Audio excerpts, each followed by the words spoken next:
everyone, welcome to Takshila classes. We are going to discuss the general studies answer key for the set D. We have already covered the 60 questions, first 60 questions on general studies. So let's discuss the first further 60 questions for the general studies paper, which was held on CDS paper for 8th of November, right? So let's start the questions now. And I have already discussed how one should be focusing on, how one should be strategizing your preparation in this general studies paper for the CDS paper. Since it is a UPSC paper, please understand your pathfinder won't make you understand what you need to cover up. You need to understand the topics very conceptually. NCRTs को focus कीजिए और हाँ, history इस बारी काफ़ी ज़्यादा troublesome थी, rather पिछले 2-3 साल से आपको ये ट्रेंड मिल रहा है. These questions are not from the new NCRT or on the old NCRT, neither it is from the spectrum. So I won't say you should leave. There are certain topics which you can easily understand. Karachi session वाला question बहुत easy था, या कुछ questions Mohammad बिन तुगलक वाला, ये कुछ questions बहुत easy थे. लेकिन स्टिल वो नई एनसीईआरटीज़ को पढ़िए, क्योंकि पेपर में कम से कम 50 to 60% you will be able to achieve. And I hope everybody knows कि 100% तो भाई अचीवेबल भी नहीं है. कभी भी चाहे आईएएस का एस्पिरेंट बैठ जाए सीडीएस में, he can't be scoring 100% in this paper. So let's now discuss the questions. This is a question of 61st question that was basically on, as per the budget estimates of 2019-20, the following are some of the important sources of income tax of the tax receipts. मतलब इस बारी जो tax मिला receipts में, उसमें से order बताना आपको, क्या ऑर्डर है, डिसेंडिंग ऑर्डर. तो भाई इसका आंसर है बी ऑप्शन. ये तो हकीकत है कि भाई कॉर्पोरेट टैक्स सबसे ज़्यादा, ये तो सभी को पता है. रादर सिर्फ इस बार ही नहीं, हमेशा सबसे पहले कॉर्पोरेट टैक्स आता है. उसके बाद अगर आपको पता हो तो it's a normal trend, right. उसके बाद अगर आपका आता है तो 3 वाला कौन सा, गुड्स एंड सर्विसेज टैक्स आया.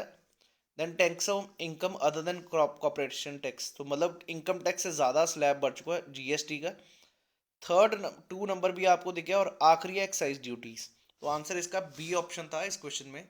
It was a good question. Rather अगर आपने ये इकोनॉमिक सर्वे और बजट को पढ़ना चाहिए, लेकिन I want suggest you for the upcoming examination of CDS 20 this February term, but still it was like a current affair as well as your economics topic which they have asked in the paper. तो आइए ज़रा अगला question check करें और देखें क्या answer होना चाहिए. As per the World Bank's ease of doing business ranking, India's rank improved from 142 to 63. So during this period, in which of the following parameters has India's rank deteriorated? मतलब India का rank इनमें से कौन से parameters में गिरा है? वो था getting electricity. That is the major problem right now in this country. तो not electricity, I am sorry, the registering property, that is 62. Is answer should have been C option in this question.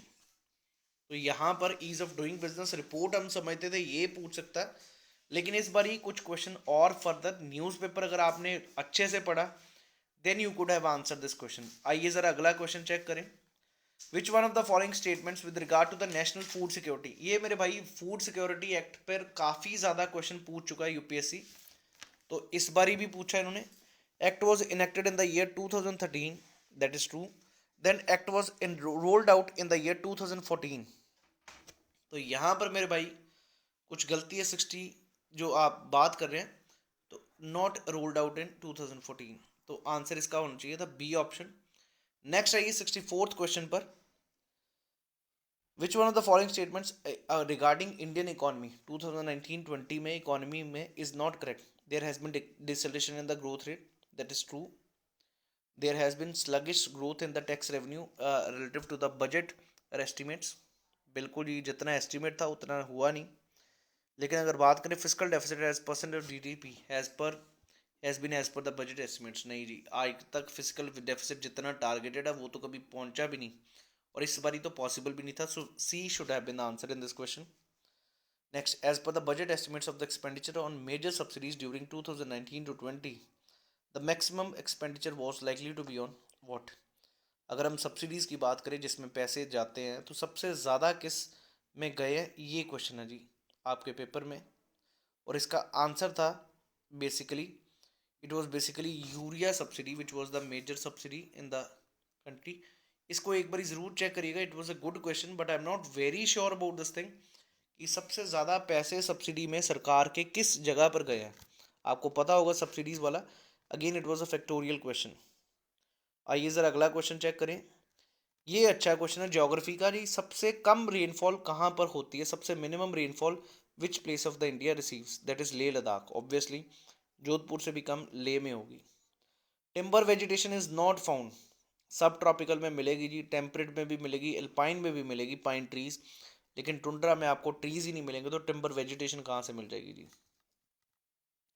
अगला question में काफ़ी अच्छा dispute है जी। 2000 decadal growth rate of population in percentage was highest in India in the 1991, 1981, 1971 या 1961। तो दोस्त अगर 61 to 71 में था, वैसे इसको ऐसे गिना जाता है 61 टू 71, तो अगर 61 टू 71 गिन रहे हैं तो भाई, लेकिन आप मेजर किस में कर रहे हो, 71 में, तो आंसर होना चाहिए सी ऑप्शन। वैसे 61 to 71 was the decade during which there was a highest growth rate.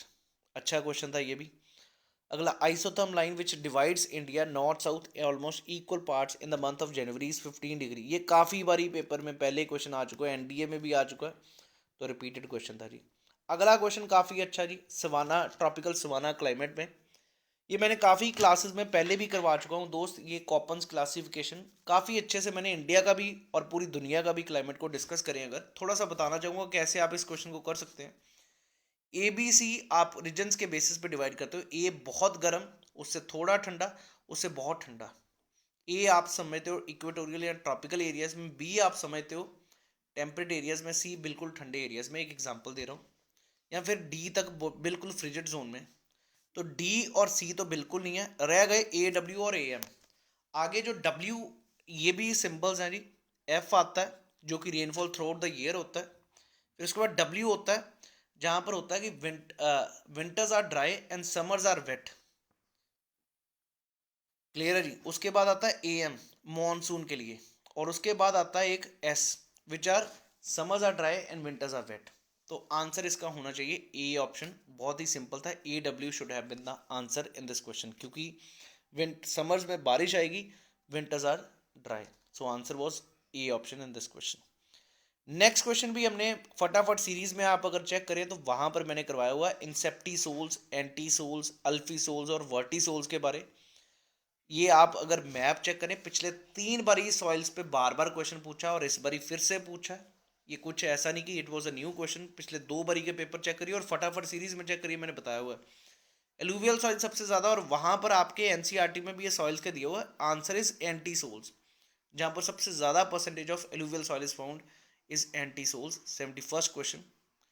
Next अगर बात करें, ये भी बहुत अच्छा क्वेश्चन है। मैंने हर बार आपको कहा हुआ क्लासेस में कि दोस्त, अगर आप कंट्रीज को याद करो, मैंने बताया हुआ इसका कंट्री, इसका निमोनिक भी बहुत अच्छे से करवाया हुआ है। इक्वेटर पे कौन कौन से देश लाई करते हैं, we have remember the mnemonic also. English cricket board, Sourav Ganguly Uganda का स्टूडेंट, इंडियन सौरव गांगुली, राहुल द्रविड़। तो दोस्त वहां पर सोमालिया, ऐसे सोमालिया था, तो सोमालिया की राजधानी है मोगादिशु। तो आंसर इसका होना चाहिए था ए ऑप्शन। यहाँ पर बाकी सारी सिटीज़ हैं, तो दोस्त ये खुद पता होना चाहिए कि यार ये पूछ क्या रहा है। आप कोलंबिया नहीं सोच सकते, या कोलंबो पूछा तो वो भी नहीं। अगला क्वेश्चन है जी 73rd। It was a bit difficult question. We are trying to search for the sources की जॉइंट सेलेक्ट कमेटी आपके वैसे नहीं दी हुई फीमेल फ्रेंचाइजी में किस किस का ने कहा था। सरोजिनी नायडू, एनी बेसेंट और हीराबाई टाटा। अगर किसी को भी आंसर मिले तो प्लीज़ डू बताइएगा। फिलहाल मैं इसका मारूंगा C answer, but not very sure, but we have searched from the Google, it should have been the C option in this question. Sarojini Naidu and Hirabai Tata. अगला question अच्छा जी। Ahmadiyya movement was started by Mirza Ghulam Ahmad, कहाँ पर, गुरदासपुर, जो कि पंजाब में है। So that is the answer in this question here, Gurdaspur. आइए ज़रा अगला क्वेश्चन चेक करिए जी। अहमदिया मूवमेंट काफ़ी फेमस रही है यहाँ पर। अगला क्वेश्चन है जी आपको, with whom did Subhash Chandra Bose form an alliance to destroy the Holwell Monument in Calcutta? ये भी मेरे भाई आपको स्पेक्ट्रम में नहीं मिलेगा। आंसर है मुस्लिम लीग। ये भी, ये कुछ क्वेश्चन है जो मॉडर्न हिस्ट्री के which you could not answer because even after reading the NCERTs and the spectrum which are normally read by the civil services aspirant, but still you people are not able to answer these questions. तो मेरे भाई अब थोड़ा सा source और search करना पड़ेगा. Don't look for the things ki like you will be able to grasp these things from Lucent or Spectrum. We have to search for the things, but at least since it is a relative examination, relatively आप answer कर सकते हैं. ये all India trade union Congress बहुत simple था, ये paper में पहले भी और उसमें दिया हुआ स्पेक्ट्रम में बहुत आसानी से. It was NM Joshi, simple question था ये. अगला जी, first trade union in proper sense of the term was 1890 में बॉम्बे लेबर यूनियन बनी थी, जहाँ तक मेरे को पता. अगला क्वेश्चन, सेवा समिति बॉय स्काउट्स एसोसिएशन इन 1914 में हरिदेनाथ HN कुंजरू, यहाँ पर है जी. अगला ये भी क्वेश्चन थोड़ा पॉलिटी में हटके था. सेक्रेटरी जनरल नॉर्मली हम पढ़ते नहीं, गवर्नेंस का टॉपिक है, तो सेक्रेटरी जनरल इज इसमें कौन सा नॉट करेक्ट पूछा हुआ. इसमें मेरे भाई आंसर होना चाहिए था is the adviser to the speaker, that is true. Acts under authority in the name of the speaker, no मेरे भाई ये IAS ऑफिसर है सेक्रेटरी जनरल, तो speaker in the name of the speaker नहीं, in the name of the president it is. तो अगला देखेंगे जी, ये क्वेश्चन अभी तक हमें पता नहीं चला, तो अगर आपको आंसर पता हो तो please do put up your answer in the comment section so that we can provide the answers with the other people. कि भाई which among the following is the clear जी 80th का जो है, इनमें से कौन कौन बंदे हैं सीक्रेट सेशन में move the motion of secret sitting session of the assembly. MS टेनी, GV मलवांकर, Iyengar या CM Stephen. I am sorry for this question, we are not very sure about this thing. अगला बहुत ही simple question है, आपको plates बताई हुई है, प्लेट टेक्टोनिक्स में सबसे मेजर कौन सी है, माइनर, तो वही क्वेश्चन रिपीट हुआ है. तो इनमें से सबसे माइनर प्लेट मेरे भाई सऊदी अरेबियन प्लेट होगी, क्योंकि ये कंट्री के नाम पे तो प्लेट है नहीं, अरेबियन प्लेट भी इसको कहा जाता है. इंडो ऑस्ट्रल तो हमारी इंडिया वाली है, पैसिफिक प्लेट सबसे बड़ी है, और अंटार्कटिक प्लेट भी हमने की थी. बहुत सिंपल क्वेश्चन जो किया हुआ है. सबसे deepest point of the ocean is Mariana trench, जो कि पैसिफिक ओशन में चैलेंजेस डीप, यहाँ पर डीपेस्ट पॉइंट है. First 4 planets closest to the sun are called as terrestrial, ये भी बहुत सिंपल है, क्लियर है जी. माई वेरी एजुकेटेड मदर तक, मरकरी, वीनस, अर्थ और मार्स तक. उसके बाद एस्ट्रॉयड बेल्ट आती है, उसके बाद गैशियस और जायंट प्लैनेट्स हैं. ये सारे अगले वाले पॉइंट सभी उन्हीं के लिए जी. अगला जी बहुत अच्छा क्वेश्चन है, इनमें से किस जगह पर टुंड्रा वेजिटेशन नहीं है. ये भी बहुत सिंपल क्वेश्चन है, आपको पता 66.5 से ऊपर. USA का अलास्का आता है, रशिया तो है ही है, कनाडा भी है, तो आंसर इसका बेलारस था, ए ऑप्शन. बहुत ही सिंपल क्वेश्चन, अगर आपने मेरे साथ पढ़ा हुआ है ये चीज़ें बहुत ही सिंपल है. जिन्होंने मेरे साथ ये भी किया हुआ लैंड फॉर्म्स के बारे, ये भी बहुत ही स्पष्ट क्वेश्चन था. सर्क, गॉर्ज, ब्रेड्स और कैनन, इनमें से कौन सा फ्लूवियल नहीं है, तो भाई सर्क है. सर्क ग्लेशियर के कारण बनता है, गॉर्जेस भी बनती है नदी के कारण, ब्रेड्स भी बनती है, गुत्त जिसको आप कहते हो चोंठी, कैनियन भी हमने पढ़ा था. तो बहुत सिंपल क्वेश्चन था जी ये भी.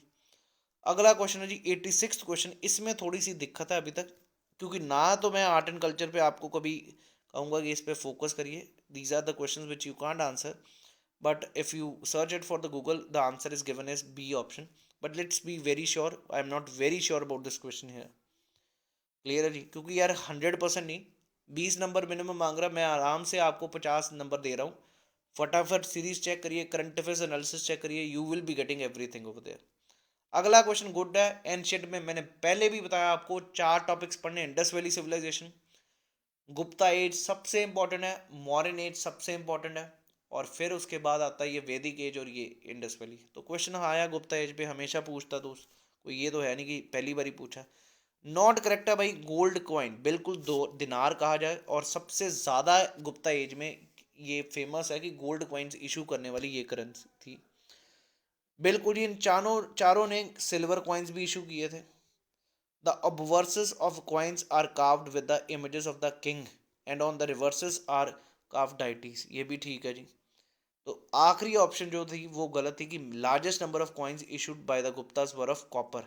लार्जेस्ट ऐसा नहीं था, बहुत कम थे, कॉपर के भी थे, ब्रास के भी थे, काफ़ी चीज़ों के थे. तो आंसर इसका C होना चाहिए, D होना चाहिए था, जहाँ तक मेरे को लगता है जी.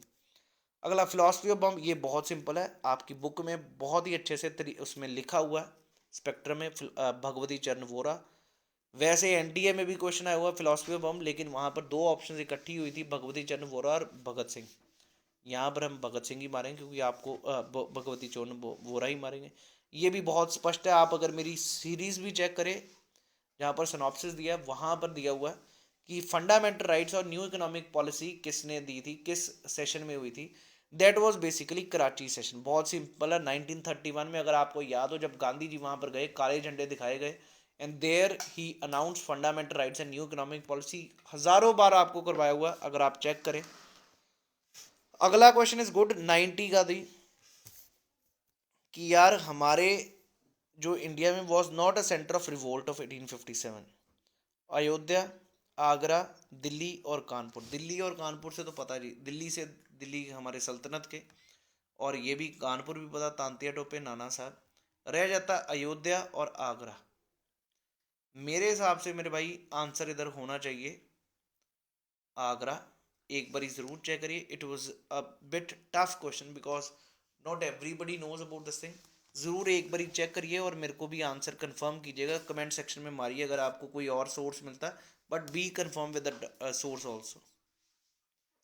नेक्स्ट जी 91 क्वेश्चन, आजमगढ़ प्रोक्लेमेशन। मेरे भाई ये हमने कुछ ज़्यादा पढ़ी नहीं। Azamgarh proclamation, declaration by the rebels of 1857 and the statement by the leader of the underground movement in the revolt of 1942.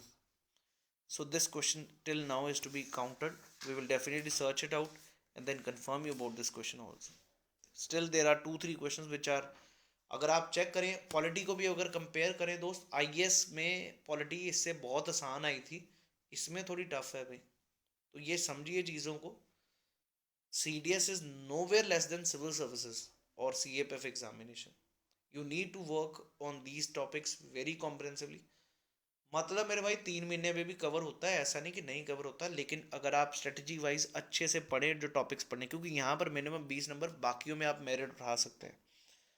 अब आइए ज़रा 92 में, Ibn Battuta went to China as an envoy Muhammad बिन तुगलक, ये तो सभी को आता होगा जिन्होंने कभी मेडिवल हिस्ट्री पढ़ी है बहुत ही अच्छे से। अल ब्रूनी की किताबुल हिंद, ये इस प्रकार के क्वेश्चन आने ही आने हैं। ये किस भाषा में थी? अरेबिक भाषा में थी जी। नेक्स्ट 94 का काफ़ी अच्छा क्वेश्चन है जी। मैंने कहा भी था हर क्लास में कि प्रिविलेजेस पे क्वेश्चन आएगा। Would not be fettered by the article 19(1)(a) of the constitution of India. मतलब speech, freedom of speech would not be fettered, उससे कोई फर्क नहीं पड़ता। अगर कोई किसी मंत्री के खिलाफ बोलता है, you can't go to the court. दूसरी चीज अगर देखें,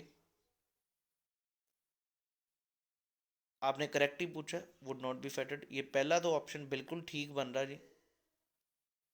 अगला, privileges must be read subject to article 20 to 22 and article 32 of the constitution. ये भी अच्छा क्वेश्चन है जी। अगर हम चेक करें ये दो चीज़ें, immunity will be available in relation to both civil and criminal, ये तो गलत है जी, पक्का 100% गलत है, क्योंकि आपको क्रिमिनल केसेस में नहीं है इम्यूनिटी, ये आपने भी पढ़ा हुआ और मेरे से भी पढ़ा हुआ, तो 3 वाला आंसर तो नहीं है,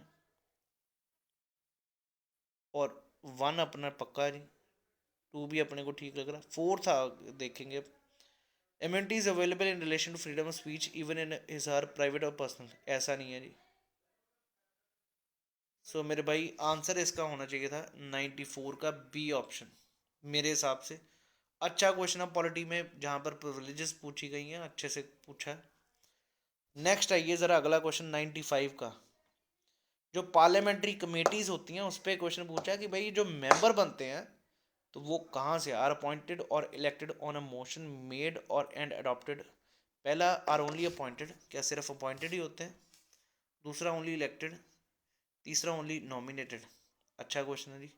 मेरे हिसाब से तो भाई अपॉइंटेड भी होते हैं, और अगर आपको एक पता अपॉइंटेड और नॉमिनेटेड तो होते ही हैं, तो मेरे भाई इलेक्टेड होना and elected on a motion made by और अडॉप्टेड और नॉमिनेटेड बाय द स्पीकर, बिल्कुल ठीक है जी, डी ऑप्शन ही होगा।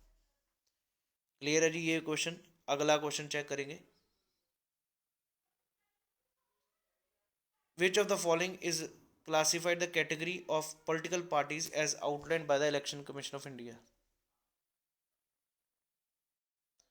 National parties, state recognised parties, या रीजनल पार्टीज, या स्टेट अनरिकग्नाइज्ड पार्टीज। तो दोस्त यहाँ रजिस्टर्ड अनरिकग्नाइज्ड, यहाँ पर स्टेट रिकग्नाइज नहीं होती, स्टेट पार्टीज तो होती हैं, स्टेट रिकग्नाइज नहीं होती। ये भी क्वेश्चन एक बार मार्क कर लीजिए।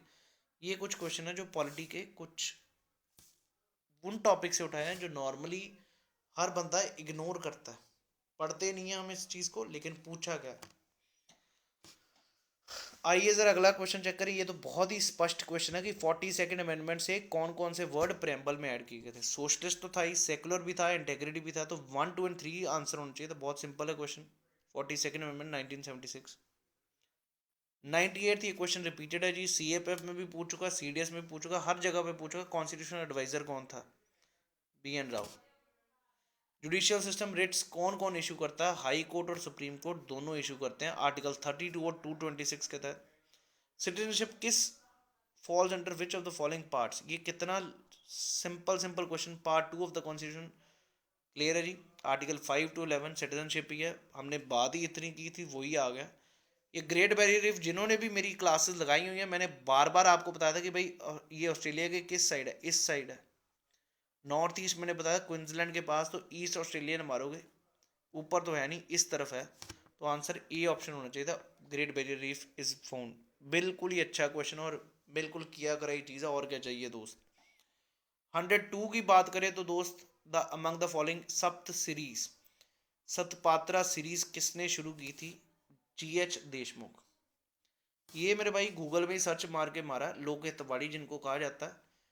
चेक करिएगा, अगर आपके स्पेक्ट्रम में है तो इसके लिए किताब पकड़नी पड़ेगी, और क्योंकि हिस्ट्री का मतलब ही स्टोरी, और वहाँ से क्वेश्चन है ये। अगला क्वेश्चन चेक करें अगर, तो it was again a good question. Which was the following was not a demand for the moderates? नरम दल जिनको कहते हैं, जो कि रिफॉर्म लाना चाहते थे। Number 1 universal adult franchising, repeal of the arms act, extension of permanent settlement, higher jobs for the Indians. मेरे हिसाब से दोस्त इनको तो चाहिए था कि गवर्नेंस का पार्ट बने हम। इसका आंसर मेरे हिसाब से ए होना चाहिए। ये कभी नहीं मांग रहे थे कि मासेस इसमें पार्टिसिपेट करें। तो do check it out if you find the answer. Otherwise repeal of arms भी लगता है, ये भी लगता है, लेकिन मेरे हिसाब से ए आंसर होना चाहिए। हिसाब है भाई। ये 104th की बात करें तो सर सैयद अहमद खान है, एंग्लो ओरिएंटल डिफेंस एसोसिएशन। बिल्कुल सिंपल है, एंग्लो मोहम्मदन एंग्लो कॉलेज भी खोला था, ये भी था जी। नेक्स्ट अगर बात करें, after the first world war the Triveni Sangh was form. त्रिवेणी संघ इनके लिए थे, दलितों के लिए, मतलब कि जो हुवर फ्रॉम द लोअर कास्ट। तो इनमें से आपको मिल रहा है अहीर्स और कुर्मीज। आंसर इसका होना चाहिए था यादव एंड कुर्मीज, मतलब यही कास्ट हैं जो रेडी थी त्रिवेणी संघ के। Next are the first to accept a ministerial position in the central provinces in October 1925। ये भी आपको कहीं नहीं मिलेगा मेरे भाई आंसर। इसका आंसर है SB तांबे। नेक्स्ट जी, ये क्वेश्चन मैंने कम से कम 10 बारी KBC, अगर आपने देखा हुआ मेरे साथ, कम से कम 5-6 बारी क्या, हर बारी हिस्ट्री के सेशन में ये क्वेश्चन लेके आया था। नेशनल लिबरल फेडरेशन, ये TB सप्रू और MR जयकर। वैसे इनको शुरू किया सत्येंद्र नाथ बनर्जी ने, लेकिन ये भी इसके साथ एसोसिएटेड थे। नेशनल लिबरल फेडरेशन, बहुत ही अच्छा क्वेश्चन, और ये करवा चुका हूँ जी। NDMA national disaster management authority, वैसे प्राइम मिनिस्टर इसके हेड है, लेकिन comes under which ministry? Home affairs. बिल्कुल सिंपल क्वेश्चन है जी। 108। आइए जरा अगला क्वेश्चन चेक करें। सोशलिस्ट आइडिया ऑफ सप्त क्रांति was propose by Ram Manohar Lohia. ये मैंने पहले भी बताया, पर्सनैलिटीज पे काफ़ी ज़्यादा फोकस कर रहा है हिस्ट्री में। नेक्स्ट जी 110th, is not a character of secular state.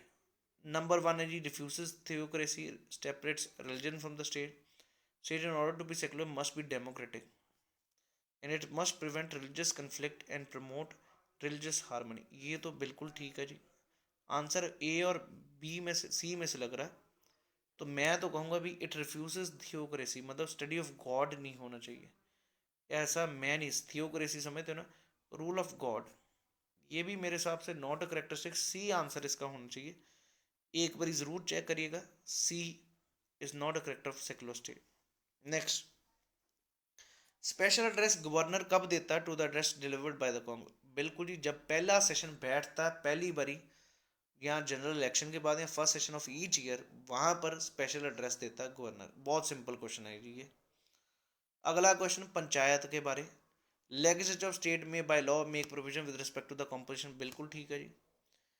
Area means the territorial area of a panchayat, and gram sabha includes all person in the electoral rolls of village within a year, बिल्कुल ठीक है जी। Reservation of seats for SC and ST has nothing to do with the proportion. No, no, no, no. It has to be with the proportion only. तो बिल्कुल D answer होना चाहिए इसका। Not correct पूछा, rather सारे ही question इन्होंने not correct ही पूछे हैं जी। प्रोटेक्टिव डेमोक्रेसी किस भाषा से हम समझते हैं कि प्रोटेक्टिव डेमोक्रेसी? ये दोस्त पॉलिटिकल साइंस का क्वेश्चन है। आई am not very sure about this thing, so I will mark this question for the further discussion. If you know the answer please put it up in a comment section if you search it for this. Burette killing बताया गया था, आएगा ही आएगा। Ammonium nitrate इसका answer होना चाहिए था, B option. आइए जरा अगला देखें, लिटिल बॉय। सिंपल क्वेश्चन है भाई। हिरोशिमा में जो बम फटा था उसके लिए लिटिल बॉय नाम लिखा था। बहुत ही सिंपल क्वेश्चन है जी, अ गुड क्वेश्चन रहा था। यहां पर अगर देखें, विच of the following Indian institute was approved by the drugs controller for conducting human trials? तो यहाँ पर मेरे भाई आंसर होना चाहिए था ए, बी, एम्स। एक बारी ज़रूर चेक करिएगा इस क्वेश्चन को, काफ़ी कंफ्यूजिंग क्वेश्चन था। काफ़ी बारी सीरम इंस्टीट्यूट भी दिमाग में आता, जो पुणे में जहाँ पर हो रहे थे टेस्टिंग नहीं था, ट्रायल्स के लिए एम्स को चुना गया था। चेक करिएगा, एक बारी ज़रूर बताइएगा।